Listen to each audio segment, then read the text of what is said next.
All right. It's going to freeze. Let it freeze. Freeze. Freeze. Freeze. No freeze? All right. Mm. Friday night, baby. See, it froze. I told you. Anyways, Friday night showdown. I love doing this, man. This is what I did for a living for so many years. Just talk to people. And I just want to remind myself this camera's on 4 on the brown. And we had a little bit of fuzzy here. I moved the camera slightly more close to it, and I closed off the light a little bit to take away from that.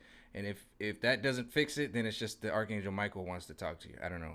That's he was moving in the last couple videos, getting a little weird. I think it was just a lighting because there's a window right here with a shade on it. But whatever. Anyway, what I want to talk about is I was watching Dan Bongino today, which I watch every day. I was watching a show from Thursday, July 8th, 2021, and he was basically talking about how he really is taking the gloves off. He was mad about the trickle down effect, about the kind of the pyramid scheme they got and how everything happens. He was talking about how they have proof that Tucker Carlson's been being spied on. And it's like, yeah, so they're spying on him. And then I was watching Alex Jones the other day, and he was showing how Brian Stelter from CNN was already running game because they had information, secret intel, and they were trying to cover up the fact that Tucker was going to release some information with talking to Putin.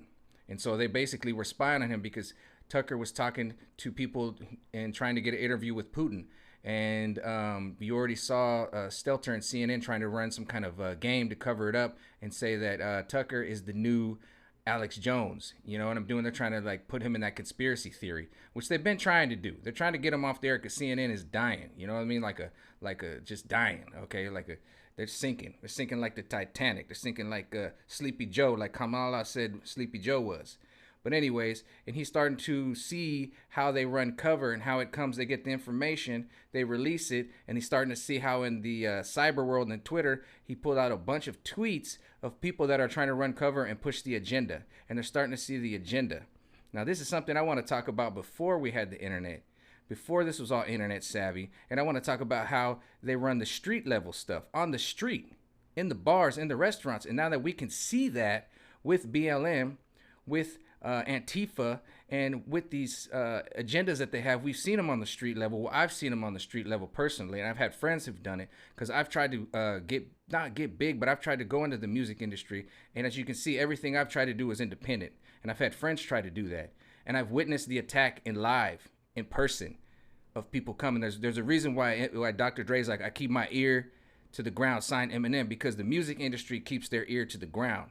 And when you go try to go be somebody, if you don't sign, there's a reason why Katy Perry and Bob Dylan have come out and said they basically have sold their soul to the devil, because they starve you. They will not let you get on unless you get on. You know what I'm saying? And it's true.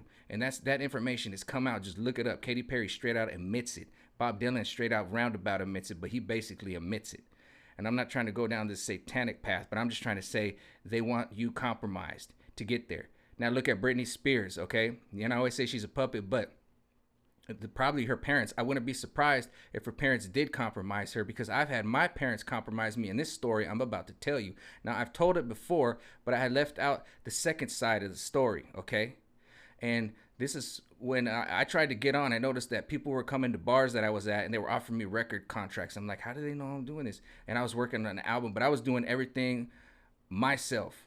My Pro Tools. I was learning my Pro Tools. I had my stuff. I was getting copyright. I was doing it everything because I saw this avenue as far as it was MySpace at the time. I saw MySpace. I can get my own music. I can make my own beats. I can copyright it. And I saw them silently attack me. And it got to the point where it got weird. And even the universe kind of stepped in. And I just was kind of lost at the moment. I was overwhelmed. You know, I was like, what is going on? So I finally went to a psychic, right? And this psychic was legit, right? And she told me, well, basically, you're on this path and you're going to have to walk it. And there's evil around you everywhere. And do not react to anything. Just walk and observe it. And she was like, you know what I'm talking about. And you know the players and the people. And you know the person at your job right now that's trying to get you fired. Don't react to him. It's going to work its way out. I mean, she just was on point. I couldn't believe it. So I was kind of sitting a daze for like a while. You know, I left the place like, wow, like she said what I was already thinking.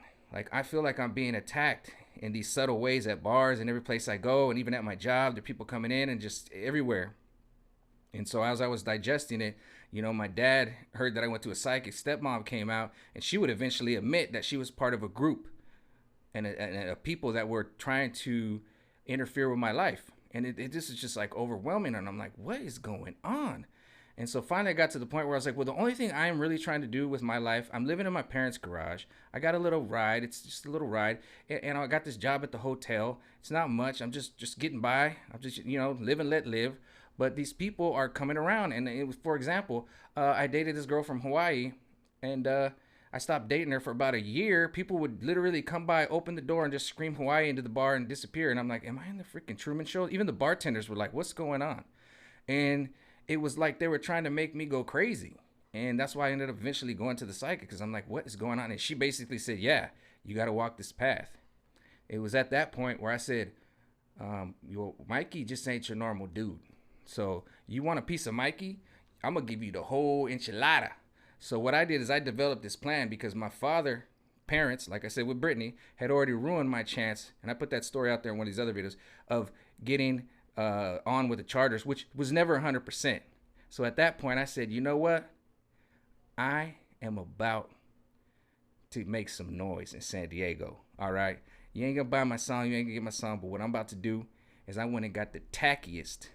I'm talking about the tackiest mascot uniforms. I'm talking about tacky. I got an Elvis shirt, which was yellow, and then I got these plaid shorts that were like brown and orange and gold for the Padres and everything.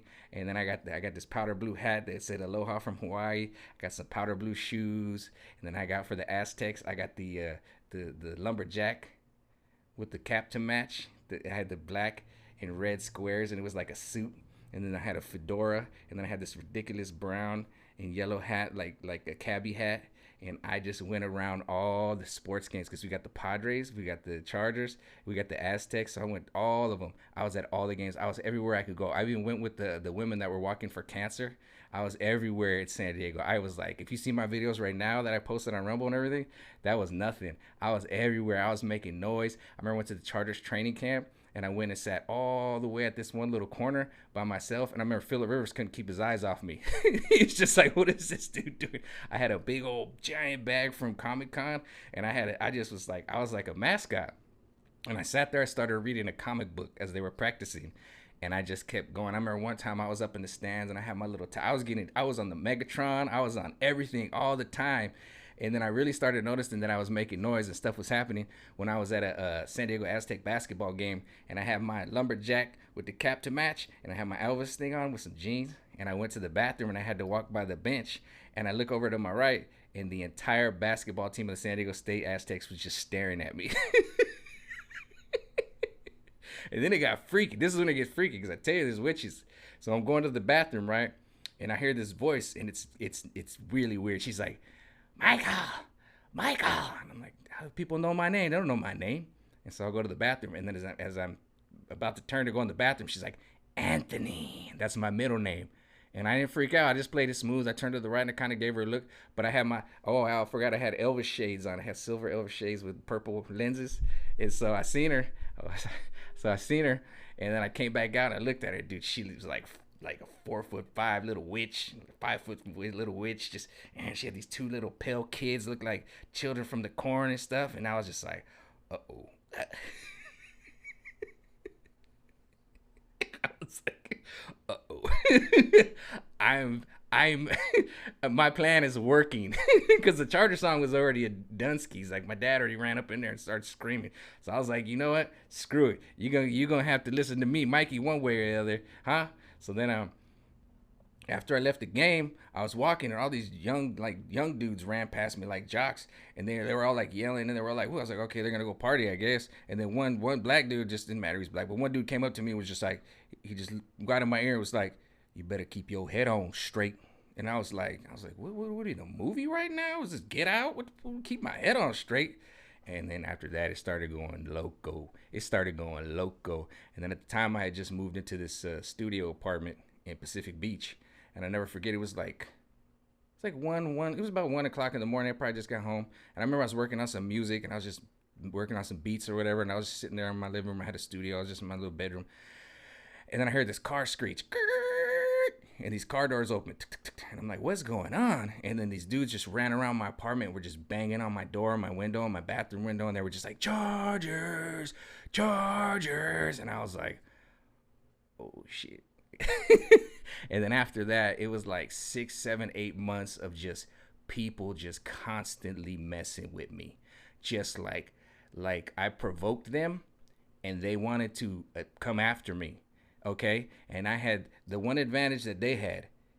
They didn't know that, they didn't think that I knew them. They didn't know, okay? And I want to say this, 90% of all the people at the bars and the restaurants and everything are just normal people that are just living to let live. It's that little 10%, the little sneaky 10% that we're starting to see that Dan Bongino's calling the left, and all these people that are on Twitter that are the trolls that we all can see now. And this is why I'm telling this story. It's that little 10% that doesn't think you know, but I could see them, okay?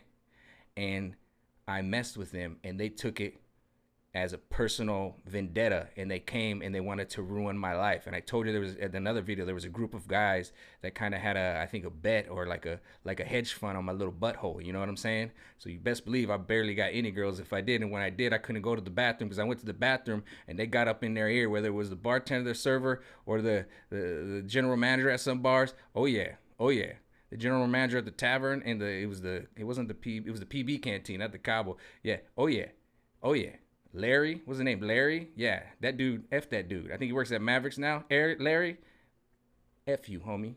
He was the #1 hater. Right there, that dude, he's the #1 hater. It's PB. Just throw that out there. Put you on blast, homie. Put you on blast. Couldn't even go to the bathroom. I come back to be dancing with my girl. I'm like, man, there's like 20, 30 other women in here. You looking at mine. Yep. So anyway, I'm not saying that he's involved in some cabal, but he's just a hater. Let's just label Larry as a hater.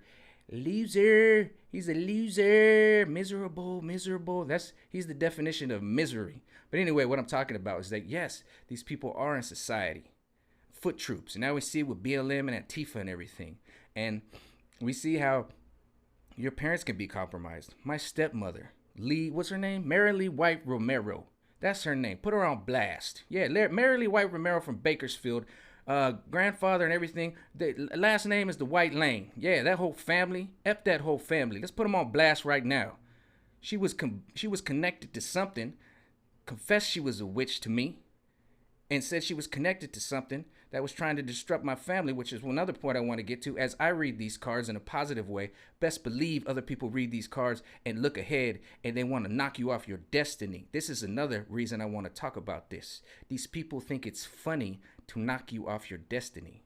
And that's what we're up against right now. But don't worry, because we got people firing back. We can see it. We got it documented on all these online things. You see people getting censored because now we can see more than just the street level where I couldn't even mention this, where you're like, Mike, you just smoking that good. It's like, well, maybe, but no, you can see now how prevalent people online have been censored, and they have done that on the street level, and now it's coming out. We've got them captured in real time. And with these states filing all these lawsuits, we're going to start seeing it really come out, how they really censor you. And we're seeing how they work and how they legitimately spy on presidential campaigns, how they spy on prominent news reporters and run their game. And we're starting to see it. And it's starting to unravel. And this is why I want to talk about it and bring it out now. I saw it on a street level, and now we can all see it on a street level. And now we're seeing it real time online. Okay. And that's what's about to be exposed. That's what's coming.